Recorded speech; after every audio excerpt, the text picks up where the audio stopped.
and we have another exciting episode for you of the wonderful show that we've been bringing you for quite a while now. So today, my guest is a very inspirational lady. She's a wife and a mother, but she has 20 years of corporate banking experience. And she found that she had a passion for something completely different, that the corporate life wasn't for her. And she's going to share her story with you today. And I'm very excited to welcome my good friend Sharan Sammi to the show. Welcome, Sharan. Thank you, Kam. Thank you for having me on your show today. You're very welcome. Sharan, where can we begin? Where did life start for you as a youngster in this country? Where's home for you guys? Wow. Well, I'm in the UK. I'm in the West Midlands towards Wolverhampton. Wonderful. And so that's where the family is? Yeah. So the family pretty much have been in Warsaw for pretty much the majority of my life. Well, all of my life. My mom was born in Malaya and she came over to this country when she was about 6 months old. And my dad was from the Punjab in India and they got married and then he came over. And so me and my siblings, we've all been brought up in the West Midlands. So born and bred here in the UK. Truly a local girl, right? Yes, definitely. Okay. So early years, upbringing here, what was life like for young Sharan? Yeah, well, I come from a very supportive and encouraging family.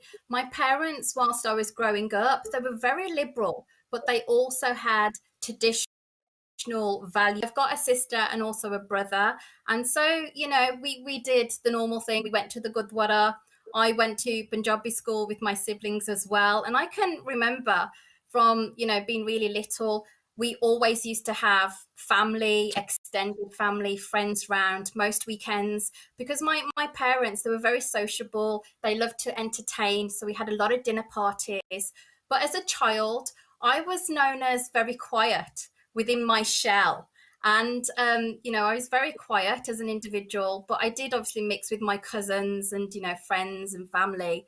But I did learn a lot of life lessons when I was growing up. And my parents, like I mentioned, they were very supportive and they just wanted, me and my siblings to be happy, just like most parents, out there. Your dad was in business, wasn't he? He was a businessman? Yes, that's right. So he came over, got married to my mom, started working first of all, and then soon after my mom and my dad decided they wanted to open a business. So they looked at various different ventures and then made the decision to open a mithai shop in the West Midlands, which was really, really good. It was great fun, growing up, knowing that my parents, we've got a family business, but also to do with the food industry, So it was great, to have all of the mithai and, the samosa and everything else. But it was really good with my upbringing as well to have that business background and that learning experience, the hands-on learning experience, which was really, really good because it was kind of the foundations that set me up for life, basically. Yes. Yeah. So you went to university and decided to go into banking? Ultimately, Kam, I decided from a young age, first of all, I wanted to become a police officer. Okay. When I was very young, I thought my mom's got 4 brothers, and one of my mommas was a police officer. And I just looked up to him and thought, God, that's really what I want to do. So I did my work experience at a young age, 15 years old, I think, at a police station. But I also then thought, I really like hairdressing. So I did some work experience in hairdressing. And while I was at school in sixth form doing my A levels, I went to college 2 nights a week. My parents were really supportive and I trained as a qualified hairdresser, but I didn't really want to become like a full-time hairdresser initially, well, overall, but it was just a passion that I had just to, venture out and just do, learn other skills. And then at the time when I was applying for university, I decided that actually I want to go down the accounting route, probably because my dad had the business And I used to hear a lot of conversations when he was speaking to his accountant. I used to see the accounts and, all of that money management, and I really liked it. So I thought accountancy was the way to go.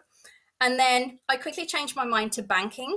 So I got a financial services degree because I just thought mixing the accountancy, the money management all together with finance, with the banking industry, that really appealed to me. So I went to university and I got a banking degree. And then soon after, when I graduated, I actually went then into banking.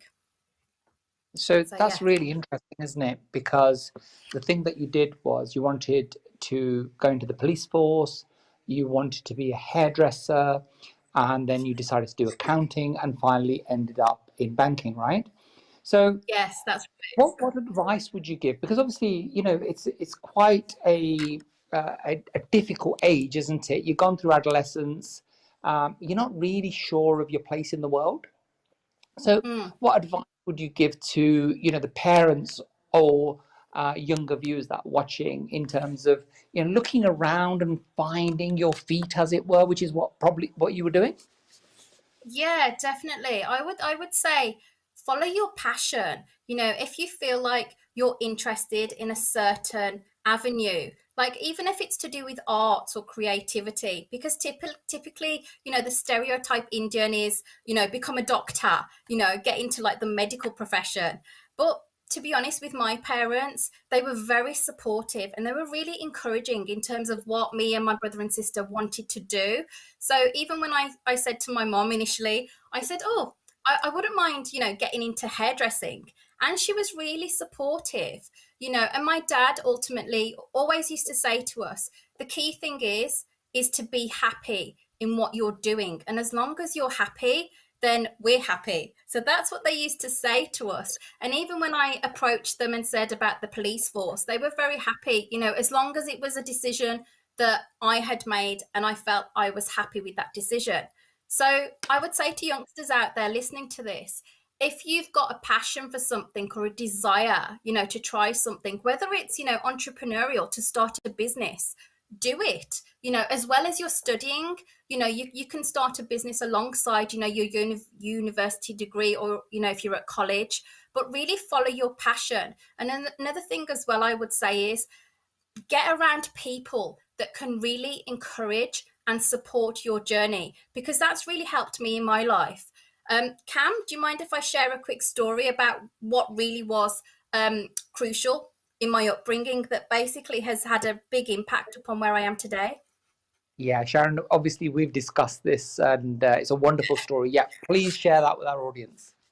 Yeah, okay. So when I was growing up, I've got a mama, and he was in the Royal Air Force, very high up, started in the Air Force at the age of 16. And I really looked up to him as one of my like role models. And he always used to ring, quite frequently, in between going to the Falklands War and the Gulf War and doing all of the Air Force duties. And I can remember him saying to me this one time, I just had some exam results come out, and he said to me, "What did you get in your exams, Sharon?" And I can remember I said, "B's." I got all B's. And I was really proud of having those B's, Cam. I was really proud. And then he said to me, "Well, that's good, but why didn't you get the A?" And I just turned around and said, "Oh." And that got me thinking. And I just thought to myself, well, maybe I just, wasn't good enough to get the A. And then he actually said to me, he said, well, you can get the A. You've got to work at it. You've got to be determined. You've got to be committed. You've got to want the A. And as long as you try your hardest, you can get the A, because the A's are there to get. And then that really got me thinking from that young age that actually it's true. Because a lot of the time, we can look at, different things, different avenues that we want to go down. And sometimes our mind gets in the way and stops us and says to us, you can't do that. You're not good enough. Other people are better than you. All of those limitations. But from a young age, every time I used to speak to my uncle or like my parents, I was really encouraged that if you want to do something in life, you should do it, try. And that's why I did that, with the hairdressing 2 nights a week while I was studying my A levels at school. And then progressing to university. But I mean, I've got that qualification, and I've got my little son. I cut his hair. Family, I cut their hair as well on the side. It's just for a bit of fun. But if you've got a passion to do something in life, you should explore it and really go for it. Because I've got a mantra, and that mantra, and I know that we've spoken about this, Kam, and it's anything is possible. You can do anything if you put your mind, your body, your soul, your spirit, and your heart into it. Well, the interesting thing about that is one of the mantras that I use from the Granth Sahib is Manjita Jagjit, right? Okay. So win your mind and you can win the world. And so obviously you had a great encouragement from your parents and your mama. And the interesting thing about that is in life, sometimes it's not the support doesn't come from the people that you think it's going to come from. It's not always your parents. And the other thing is, of course, as teenagers especially, we go through periods when, you know what, our parents are just not cool. We want to do the opposite of what our parents do, right? So sometimes it's a friend of the family, sometimes it's a relative, but it's wonderful to see this support structure. And, and that was, 20 odd years ago. Youngsters today watching, or their parents watching, it's not going to be you, if you're a parent, all the time that your child thinks, I want to go to mum or dad. It might be an aunt or an uncle, but encourage them. And they will come back to you. So what I get is this, that you had a wonderful support system that nurtured you and let you do things and try things, because hairdressing is not related to any of the other things that you wanted to do. No, And not yet at all. Yeah. that's And to think so about it as well, I was the only Indian, on this hairdressing course, because of course it's not really the done thing. Back then, a lot of parents were probably saying, become a doctor, go into, different professions, the legal system, accountancy, for example. But it was like, I still had the A levels, I was still studying hard for my A levels. And this was just a passion that I was pursuing alongside. But one thing that I want to mention, Kam, is it wasn't always easy in terms of my decisions that I was making. So although my parents were, really encouraging and supportive, I feel as well at some points they still had, a few doubts in terms of, the route I wanted to take or different things, especially in my childhood. look, the thing is this, our parents are always worried about us. They don't want us to suffer any hardship. And so, in the love that they have for us, they want to protect us. And that can be an issue because you want to go out and try all these things, and your parents thinking about your well-being. So somewhere in there is middle ground that people need to find. And you were clearly allowed to try different things. And as you said, hairdressing, especially 20 odd years ago, was not the profession. Especially, I suppose that at the time they knew that you were academically gifted, so you could have gone into those traditional professions that we see as very safe. And there's reasons for that. Historically, accountancy, medicine, those kind of things have been very, very safe professions. And we would think that once our child is qualified in any of those kind of fields, then it's kind of, food for life and a career for life. So, but the thing is that unless you had been allowed to go into hairdressing and decide for yourself that it wasn't for you, if your parents had held you back, then there would be a lot of resentment, wouldn't there, on your part? And something that you Yeah, didn't, something that you ended up not doing at all, you would have been pushed more towards that because it's something that people are trying to get you not to do, isn't it? yeah, totally, totally. I mean, you can have that resentment. And, I was fortunate because I never had that, at all. And even I can recall one example when I turned 16 years old, and I said to my parents, I said, I want to work, I want to have a part-time job. And my parents said, you don't need to do that. And I said, no, I want to do that to learn new skills, just new competencies really, and just to have that interest away from my studying. And my Marcy used to be in the restaurant and pub industry, and she actually said to me, she said, well, why don't you come and work for me? And my dad at the time, I can recall, he actually said, he said, I'm just recalling what he said. He said, oh, I'm not too sure about that because it's a pub, you know. But I said to him, Dad, it's like a family restaurant, and Moss is there, and Mossa, he's working behind the bar, you know, and Mossiji, she's in the back in the kitchen and everything. And so he said, actually, yeah, that would be a good thing because you're working for family. So that's actually quite a good thing. And probably because obviously my Moss is there with my Mossa as well. So when I was 16, I started working as a waitress in this pub and restaurant, and the area that the restaurant was in was a Gora area, literally, you know, it was a Gora area. But I didn't find any resistance, you know, and I didn't get it easy, you know, being the boss's niece, you know, I still had to work damn hard, if not harder than everybody else. But it was really good life skills. And then in a short space of time, I moved to a different restaurant, pub and restaurant, which was local to where you know, we lived as a family. And I can remember thinking back then when I was 16, you know, everybody, the majority of people that came to this pub and restaurant were Gora. And then all of a sudden, one day, an Indian family came. And straight away, I kind of hid away.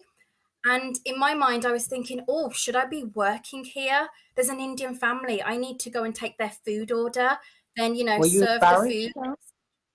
Um, What it caused wasn't that? so much, yeah, it wasn't so much embarrassed. It was more the case of, is this acceptable? You know, is this acceptable for a young Indian female to be working in like a pub around alcohol, even though I was working in the restaurant side?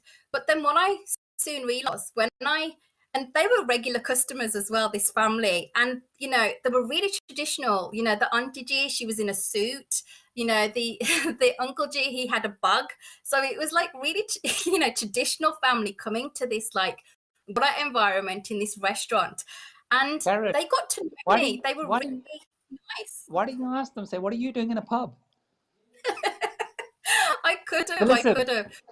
the wonderful thing about that is that, you know, today, and I get this because I come from the same background, you know, our Yeah. kids having a time job was really frowned upon. You know, we saw it as, and I think our parents saw it as almost an insult to them that, you know, they're there to provide and the kids shouldn't need to work, right?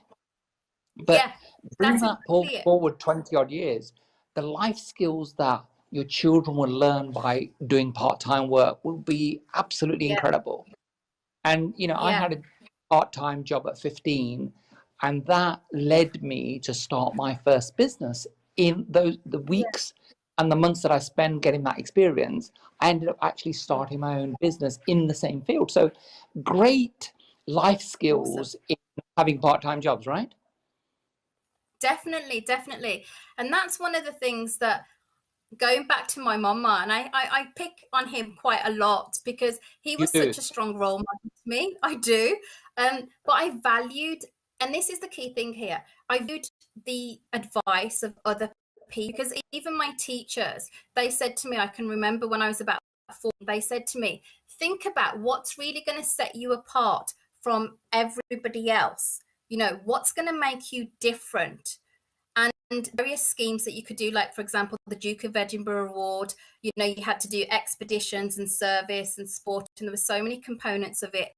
I thought to myself, and my mama said to me, he said, what are you going to learn in terms of like life skills other than the education? And the way to do that is stop, like, you know, having a part-time job. So I did, and I even did like telesales. You know, I worked for an accounts as well part-time, while I was singing as well. And it wasn't for the money, Cam. It was nothing Of to do course. with the money. It was more to do with the life skills. Like, what am I learning? Because everything then set me up for, you know, going through university, graduating, and then even, you know, being offered 3 graduate jobs at the end. And then I was in that dilemma. I was like, well, what do I do? And this all Tell comes me down that. to, Tell me something. yeah, Sorry to interrupt you, but tell me something. So, like you said, you didn't do it for the money because, you know, when you're young, you need some money, but, you know, it's not really a big thing at that time, right? So Yeah. doing those jobs, how helpful has that been to you? Because for me, doing those early part-time jobs and, spending time with, my version of your mama, older relatives, older friends, and talking to them about life skills, as you said, that's been invaluable to me. Have you found the same? Totally, totally. It's been totally invaluable because, learning your social skills, your communication skills, and everything that goes with each of those roles, it kind of sets you up. And like you mentioned before, been in the banking industry for the best part of 20 years, but 15 years of that, I spent all of my spare time personally developing myself. So, like going on various courses, reading loads of books, podcasts, YouTube interviews, doing so much, but all of it, everything that you do, kind of sets you up for the future. But it's about, all the youngsters listening out there, it's about seeing the foundations, getting your skill set. And I always say as well, it's about your mindset, your heart set, and your skill set. And if you can balance all three in life, then you can achieve anything. There you go. What a statement. So you going to banking, you spend 20 odd years in that field. Did you always think that one day you wanted to have your own business, or were you trying to forge a career in banking and No, something interrupted it and you ended up being self-employed? not at all. I think I got into the banking industry and I loved it. And what happened was, Cam, I progressed at such a rapid pace, and within 3 years. And then after my third year, I switched companies. And that was amazing in itself in terms of the role, more than doubling my salary when I was told it was impossible. And it's just literally the power of your mind. If you don't ask, you don't get. But it's also about having faith and that belief in yourself. But then I went through the banking industry and I just thought, you know what? There's got to be more than life to this. And in my role, I was very privileged because I went out on the road and mixing with entrepreneurs, property development companies, manufacturing companies, even like farmers, all different industries, each and every day was different, traveling up and down the country. And I was mixing with these type of personalities. And then from a young age, 15 years, into, 15 years ago, I started my personal development journey. And I thought, you know what? I'm going to be doing something like this. And my banking role, Cam, it actually involved going on stage, talking about the economy to like hundreds of people in the audience, talking about the recession and everything else that went through, in the, start of the 2000s, going into 2007 and beyond. And I loved it, being on stage, talking, even if it was about the economy, just talking, inspiring, motivating them on risk management and everything else. And I thought to myself, going through, my personal development journey, learning more about mindset and, confidence skills and resilience and self-belief and all of the other lovely stuff. I then got on to like healing and then life coaching. And then I kept being pulled. So every time I thought to myself, I'm going to make the move now to leave. I'm going to leave the banking industry. I was pulled back. I'd get a promotion. I'd get a pay rise. I'd get a big, massive, chunky bonus. And I used to say, what's going on? I don't think I want to work for the bank anymore. And my dad just said, well, what do you want to do? Make sure you're happy. And my dad had this mantra as well, Cam. He said, every day's your birthday if you're happy. He just said that like Wow. every single What a great time. idea, huh? So I just thought to myself at that time, I'm being pulled into corporate. Why? And then I went deeper into my mindset and I connected to my intuition because I'm very intuitive, Cam. And Yes. and I just thought to myself, okay, what is going on here? Why is it that every time I'm trying to leave the bank, I'm being pulled back? I'm getting a pay rise, which is great, My mom and dad used to say, just be grateful. And I was extremely grateful. And then I thought to myself, corporate world needs the holistic approach of everything I was learning in terms of the personal development skills, the life skills, about the energetics of life. How long So ago? it was How long ago did you think of that? That you suddenly thought that this hard career-driven facts and figures industry, which is banking, needs that Yeah. softer side bringing out. Yeah, probably about 10 years ago, in all honesty, 10 years ago. And being in an So you were ahead of the environment, game, right? You were ahead of the game yeah, in that sense, totally. You because can see all the, that's what everybody's talking about now. yeah, Fantastic. So you're there thinking, why is the bank pulling me? And you've spent an awful lot of time, and which is time that other people would be spending doing whatever it is other people do when they're not at work. But you spend that yeah, investing in yourself through coaching yeah, and learning the skills that would eventually you would need in the new business that you set up. Is that right? totally, totally. I mean, and again, you know, before I got married, my parents were so supportive. You know, 15 years ago, I said to my parents, okay, I need to go to London for a 4-day course. I'm going to stay Mm-hmm. overnight. I'm going to do an amazing fire walk. And they're like, wow, okay. Okay. And they obviously wanted to know the details, where I was I safe, where am I staying, who am I with, all of that. But they were so supportive. And I'd come back really pumped up. You know, I'd even teach them, you know, even my brother and sister and, you know, my extended family, I'd be talking about all this mindset stuff that I'd learnt. And then I'd gone to more. But what I found was, Cam, that when I'd teach this stuff to people in the corporate world, some of them were a bit resistant at the start.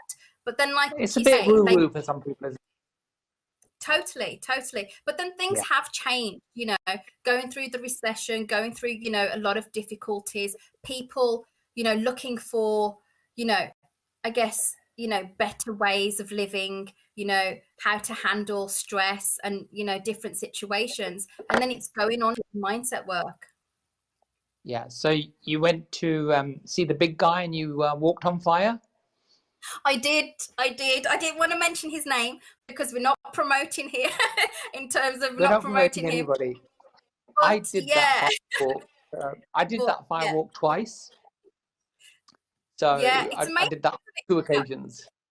Yeah, I then, after I did that fire walk, I had the passion to do it again. So I've done like 6 or 7 fire walks. I've done glass walks. And I have to say, Right. a glass walk, I did a glass walk with my husband as well. And when we first got together, and he actually said to me, he wasn't supposed to do the glass walk. It was a sponsored event. He sponsored me and he came along to watch me. And the organizer looked at him and said, you need to do it as well. It's like, I'm not too sure about this because it's feel your fear and do it anyway, mind over matter. And he did it. And I say now because he was very like corporate minded, which he still is, but a lot of what I've done in terms of my training with NLP, which is neuro linguistic programming, theta healing, and various other modalities. He's actually gone on the courses as me. So it's actually really powerful that I've been able to influence him as well. Fantastic. So, today you have a very successful coaching business, both executive coaching and, everyday people. And you concentrate on mostly women, is that right? I do. Being a feminist, but it's all about really empowerment. Because Let's of stop my you there. journey What? over So, 15 years ago. yeah, but you said, because you're a feminist. Is that the only reason that you've chosen to work with women? I would say yeah, because going through my journey and also being in the corporate world, what I realized was um, when you're in a room and there's say males and females, sometimes the females can't fully express themselves the way that males feel comfortable to do so. So what I felt was, because I do a lot of group programs as well, and I tested this particularly in corporate because after I had my second stint of maternity leave, I went back to corporate world with a different mindset, and I tested this out whereby I started running a lot of mindset workshops in the corporate organization where I was, and everybody loved it, Cam. Everybody loved it and they were really open to it. But then what I found was in the audience, women in particular, they wouldn't open up. And sometimes the men, they don't fully understand, even if they're married, they don't fully understand a woman's role, a woman's role, that, if they get married, they've still got to maintain the house, look after the kids, even though the husband would obviously, step up the mark and help out as well. But a lot of the responsibilities falls on the woman, and then she's going out and working. So what I felt was I focus on my niche as like being women. But when I do my corporate executive work in terms of going into organizations, if they want it to be mixed, that's completely fine. Then it's fine. I'm okay with that. Okay. So what you're actually finding is that, so when it's a mixed group, what you're saying, I think, is that men tend to dominate and women tend to not express themselves as much as they do when it's a group of just women. Is that right? That's what I found. I mean, time, Okay. hopefully that will start to change. But what I Sure. found is, yeah. And so I'm involved in a lot of like women corporate groups at the moment as well. And that's, yeah, because, the similarities there, and it's more comfortable and it's confined. And I guess it's in a more like a safe space. The other thing, of course, is that when you got family members, generally doesn't matter whether they're males or females, or Yeah. people that you know, I think you have more inhibitions, don't you? And when people come along on their own, I remember, the same event that we were discussing. I met a young lady about 18 years old who was at the event, and I started talking to her. I said, "Oh, are you here on your own?" She said, "I came here with my mum and my aunt." And I said, "Okay." And they weren't sitting with her, obviously. I said, "So you've chosen not to sit with them?" And she said, "I said to them that you can come to this event, but I don't want to see you at the event. I want you to have your own event," which is really interesting. Yeah. Yeah. So tell me about that, Yeah. because you're obviously agreeing with me there. It could be a case of as well that, it depends how comfortable they are at expressing themselves fully, without having the other people's opinions or, their influences being opposed upon them. So in that particular event, which I know that what we're talking about here, Cam, in that particular event, it is a case of, moving away from the people that and really having your own experience without, because a lot of times in life we think about, what's that person going to say, what's my cousin going to say if I've left the banking industry and I've started my own business, and that's then thinking about, what's other people's viewpoints going to be about me. But then realistically, it's about being confident within yourself, and having that certainty to know that, what you're doing is so powerful in its own right because you're following your heart. So, it's about not having influences really of, I guess the negative influences or, allowing that to stop you from being your true self. Yeah, I think it's really interesting because I do a lot of one-to-one coaching, and sometimes that one-to-one coaching involves a couple that's in business together, and it's really interesting the body language of people. And sometimes I'll separate them and do separate sessions, and I definitely see that there's less inhibitions when and it could be either partner. So and what that has taught me, or what that tells me, is that we're so worried, aren't we, about what people will think, that even Yeah. our partner or our relatives, when they're around us, we behave differently to when we're with complete strangers. Have you Yeah. found the same? Yeah, I have, and the way that I found this is particularly with my clients. In all honesty, because me and my husband, like an open relationship, we communicate a lot, we understand, and don't get me wrong, it's the polarities of life. You have your ups, you have your downs. So Sure. is there such thing as a perfect relationship? But definitely, I found that a lot with clients. That it's okay, even if they're having relationship difficulties, it could be a case of, well, does your partner understand or is looking at things the same as you? Because 9 times out of 10, what they think, it's like what you mentioned, what they think is an issue is not actually an issue to the other person. And so they're going into kind of different directions when you need to pull them together. But I found this particular with working with clients.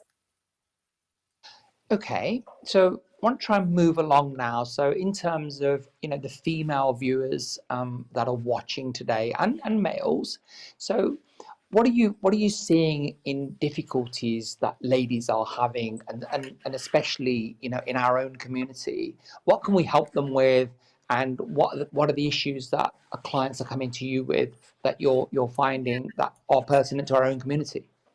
Yeah, yeah. Well, what I'm finding in particular is that people attending, particularly our community camp, is they're tending to keep themselves really small. Okay. And that comes from a number of issues. Whether again, it's like, how are they going to be projected to other people?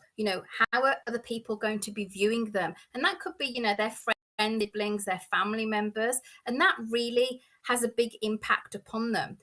So instead of them, for example, if they want to become an entrepreneur and start their business, for example, but they've got a solid, secure job, they then are looking at other people. What are other people going to think if I then quit my job and start my business? Should I not do this?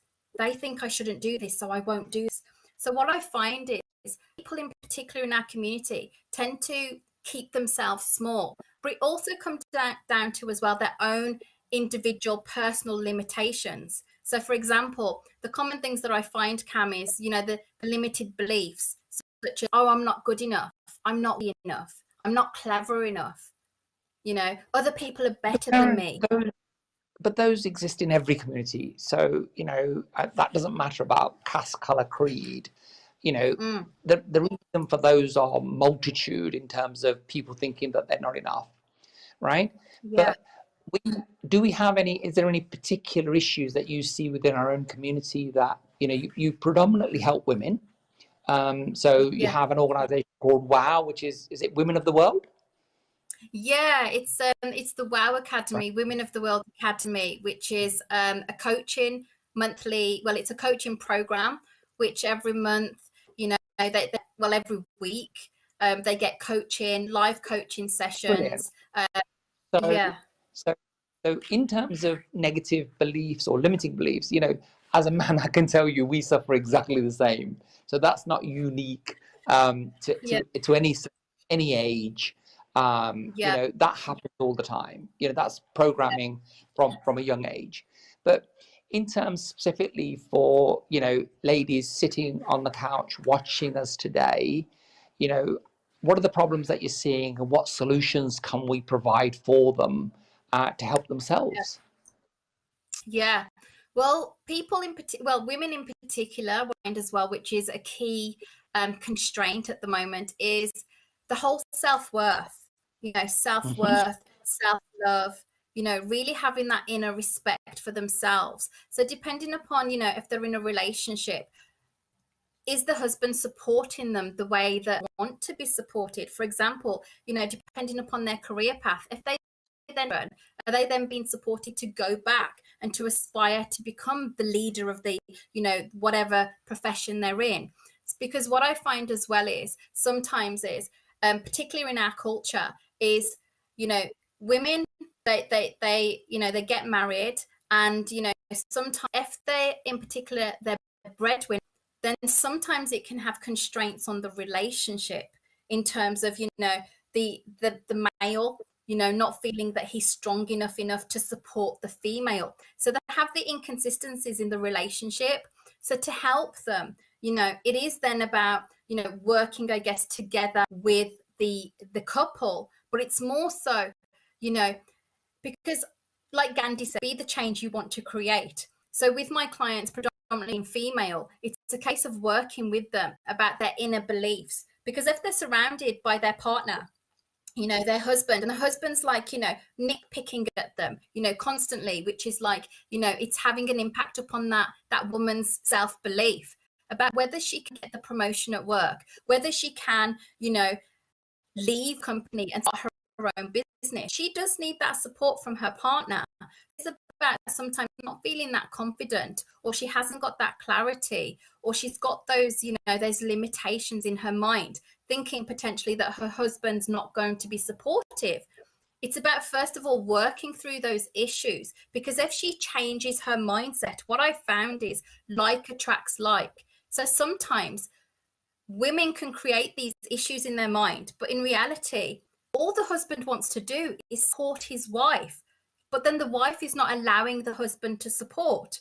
And I know that sounds a bit like technical in terms of getting your head around, but I find this happens a lot, because when you actually, and I do this in my coaching work and my healing work, when we get to the deeper roots, it's actually that they're not allowing their partner to give them that support, because initially from childhood, they didn't allow people to give them that support because they never had support structure in the first place.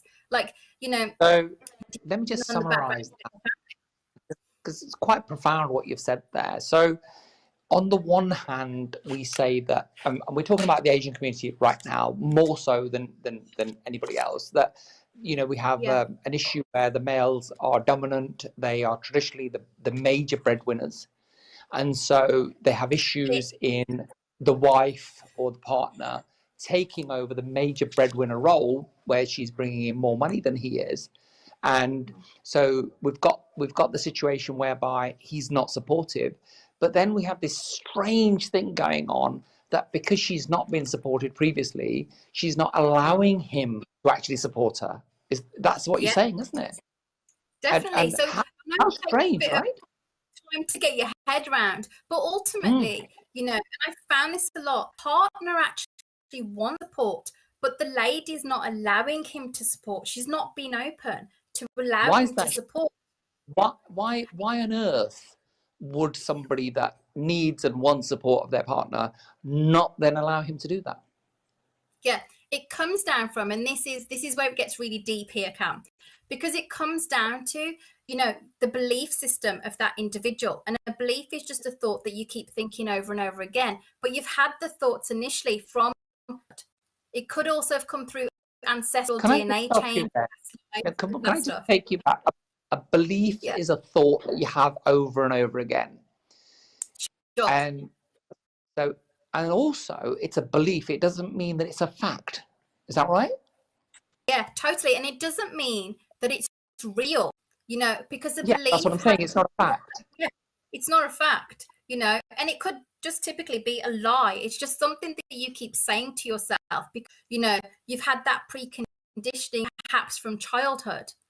So going back to this example of the male wanting to support and the female not allowing him to support, it could be because she just simply doesn't know how to accept the support, because she was never supported as a child. Even though I talk about my background being really supportive, I do know, friends in the community where their parents didn't support them, so, and I come across this so much in our community with my clients, where as a child we go back, through timeline therapy, NLP modalities and healing modalities, and we go back to the memory of, what happened when they were a child, what conversations were their parents having with them, was it supportive? And what I find clients is that they weren't supported. They were told quite frequently, you're not good enough, you're not going to amount to anything. So when they're told this, Kam, they then form that belief, because the belief is just a thought you can. And if they keep thinking, my parents said I'm not good enough, I'm not going to do anything, I don't feel supported, they're not feeling supportive, then when they get married, they're in this situation where the husband wants to support them, but they don't know how to receive that support because they've never had the support from childhood. So they don't even know how to do it. And then this comes back down to love, self-worth, self-care. And so there's a lot to it. And so in terms of the work that I do, it's really in depth, it's intuitive, it's timeline therapy, going back to the memories and healing those memories so that they can transform. And then what I found at the end, Kam, is when I work with these clients is their relationship is solid. It's more solid than it's ever been, because that lady's opened up and she's allowed her husband to support her the way that she wants to be supported. And she can feel that love, and she also loves herself. So it's really deep work, Kam. Wow. Well, Sharan, that's been absolutely enlightening, and I hope you as the audience have enjoyed that. We're coming to the end of another show. And all of my guests, and I hope Sharon will agree, as when we first have these conversations about coming on the show, they wonder what is going to happen over this hour or so. How quickly did that go, Sharon? That went click away. It went really fast. Really, really It fast. does. It does. Listen, absolute pleasure having you on. I'm sure we'll do this again at some point. Yeah. Thank you so much for taking the time out.